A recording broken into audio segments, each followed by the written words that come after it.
राधनपुर नाम का एक बहुत ही बड़ा गांव था जिसमें एक लड़का रहता था जिसका नाम मोनू था।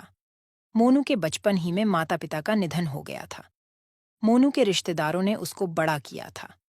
जब वह बड़ा हो जाता है तो खुद मजदूरी जाता था। थोड़े दिनों के बाद उसके रिश्तेदारों ने एक लड़की से उसका रिश्ता कर दिया। थोड़े दिनों के बाद शादी का प्रोग्राम भी तय हो गया। गांव के सारे लोगों ने उसकी मदद की और उसकी शादी धूमधाम से हुई। मोनू और उसकी बीवी मेना दोनों खुशी खुशी रहने लगे। मोनू रोजाना मजदूरी जाता था। उससे उसका घर का गुजारा होता था। कुछ सालों बाद उसकी मृत्यु हो जाती है। उसकी एक लड़की और एक लड़का था। लड़की 12 साल की थी और लड़का 8 साल का था। लड़की 7वीं कक्षा में पढ़ती थी जबकि लड़का तीसरी कक्षा में पढ़ता था। मोनू के मर जाने के बाद कोई कमाने वाला ना रहा।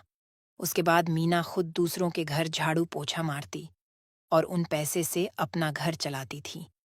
एक दिन सुबह जब उसकी बेटी और उसका बेटा स्कूल जाने लगे तभी उसकी लड़की कहने लगी, मम्मी, आज तो टीचर ने बोला था फीस लेकर आना।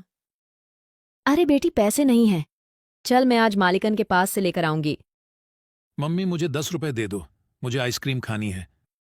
बेटा अभी नहीं है, शाम को तुझे दूंगी।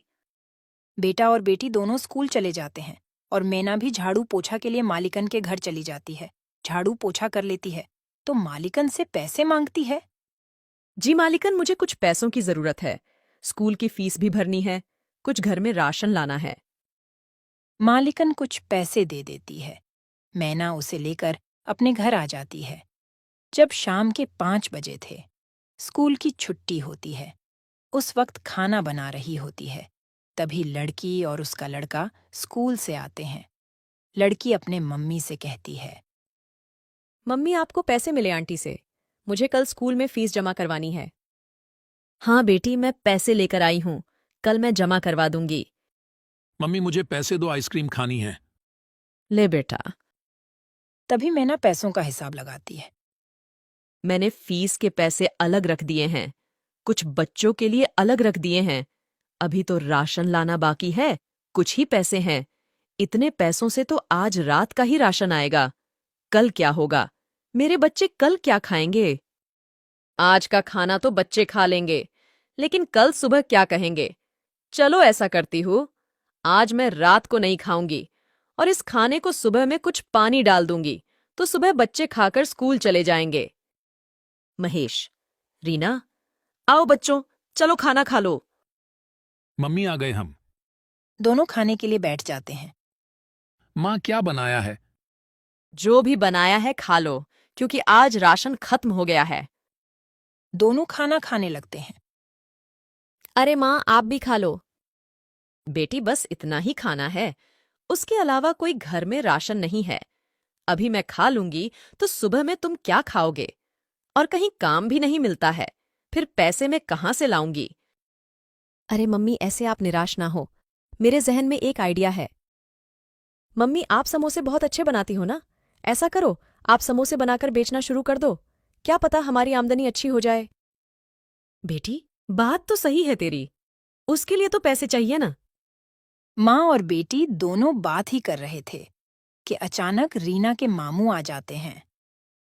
दीदी, पैसों की चिंता ना करें, मेरे पास से तुम पैसे ले जाओ और अपना कारोबार शुरू कर दो। अरे मोहन, अचानक कैसे? मुझे आपके पैसे नहीं चाहिए, आप तो मुझसे बहुत छोटे हैं। दीदी, आप इन सब बातों को मत सोचो।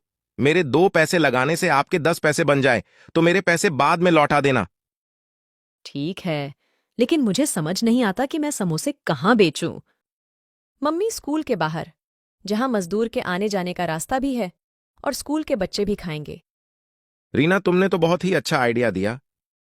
उसके बाद मोहन अपनी बहन मैना को पैसे देकर चला जाता है। अगले ही दिन मैना स्कूल के सामने आम सड़क पर लगा देती है। वहां पर समोसे खाने के लिए मजदूर और बच्चों की भीड़ लग जाती है। आंटी, समोसे की खुशबू तो बहुत ही अच्छी आ रही है। मुझे भी समोसे की प्लेट दो ना। हाँ, ले बहन। अरे वह, तुम्हारे समोसे तो बहुत स्वादिष्ट है। ऐसा समोसा तो कभी नहीं खाया। एक प्लेट और दे दो। मैना उसको दूसरी प्लेट भी देती है। पहले ही दिन मैना के हाथ के समोसे खाकर लोगों की भीड़ लग जाती है। रात होते होते सारे समोसे बिक जाते हैं। ऐसे ही चलता रहा। आहिस्ता आहिस्ता मैना के समोसे मशहूर हो जाते हैं।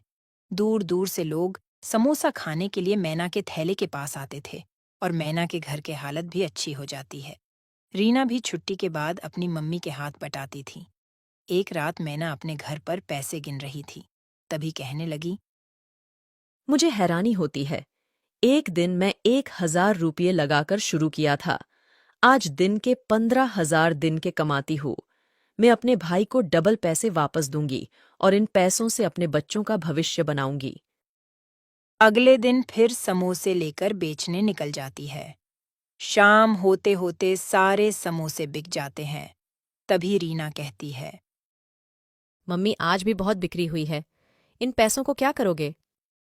तभी वह दोनों रोड पर से बातें करते हुए घर की तरफ जा रहे थे। तभी एक तेज रफ्तार ट्रक आ रहा था, जिसने उन दोनों को कुचल डाला।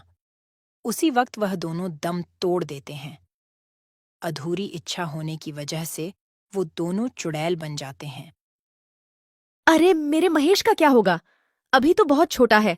उसकी देखभाल कौन करेगा? अम्मी अब हमारा घर कैसे चलेगा? हमें कुछ करना पड़ेगा। बेटी, घबराने की जरूरत नहीं है। हम दोनों अपनी इंसानी शक्ल का रूप ले लेंगे और हम समोसे बेचते रहेंगे। इस तरह वह दोनों अपने इंसानी रूप ले लेते हैं और अपने घर चले जाते हैं।